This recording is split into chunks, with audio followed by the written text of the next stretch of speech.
সম্মান দেওয়ার মালিক আল্লাহ, তাই যোগ্য ব্যক্তিকে আপনি কখনোই দাপিয়ে রাখতে পারবেন না। এই মুহূর্তে সবচেয়ে বড় খবর হচ্ছে আইসিসির বোর্ড অব ডিরেক্টর হয়েছেন আমিনুল ইসলাম বুলবুল। হ্যাঁ, আমিনুল ইসলাম বুলবুল এখন আইসিসির পরিচালক। এটা আমার কথা নয়, এটা বলছে আইসিসি। আজকে আইসিসি তাদের বোর্ড অব ডিরেক্টরদের লিস্ট প্রকাশ্যে এসেছে।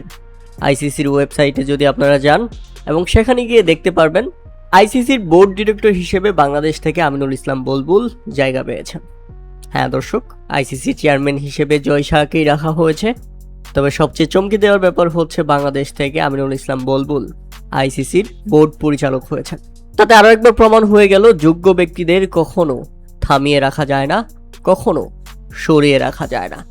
আইসিসির গেম ডেভেলপমেন্টের চেয়ারম্যান ছিলেন, সম্মানজনক সেই চাকরি এবং ক্যারিয়ার ছেড়ে দেশের টানে এসেছিলেন, হাল ধরেছিলেন বিসিবির। আইসিসির চাকরি ছেড়ে দিয়ে গত 10 মাসে বাংলাদেশ ক্রিকেট বোর্ডের সভাপতির দায়িত্ব পালন করেছিলেন আমিনুল ইসলাম বুলবুল। চলতি মাসের 7 এপ্রিল বুলবুলের নেতৃত্বাধীন বিসিবির নির্বাচিত পরিষদ ভেঙে দিয়েছে তামিম ইকবালের সিন্ডিকেট এবং তামিম ইকবালকে বিসিবির সভাপতি করে অ্যাডহক কমিটি গঠন করে দিয়েছে জাতীয় ক্রীড়া পরিষদ এনএসসি। বিসিবির চাকরি হারানোর পর এশিয়ান ক্রিকেট কাউন্সিল এসিসি থেকে বড় একটি চাকরির প্রস্তাব পেয়েছিলেন আমিনুল ইসলাম বুলবুল।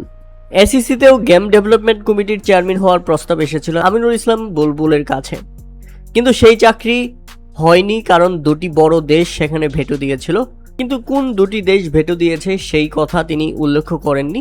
অবশেষে শেষ পর্যন্ত আইসিসির বোর্ড অব ডিরেক্টর হিসেবে নির্বাচিত হয়েছেন আমিনুল ইসলাম বুলবুল।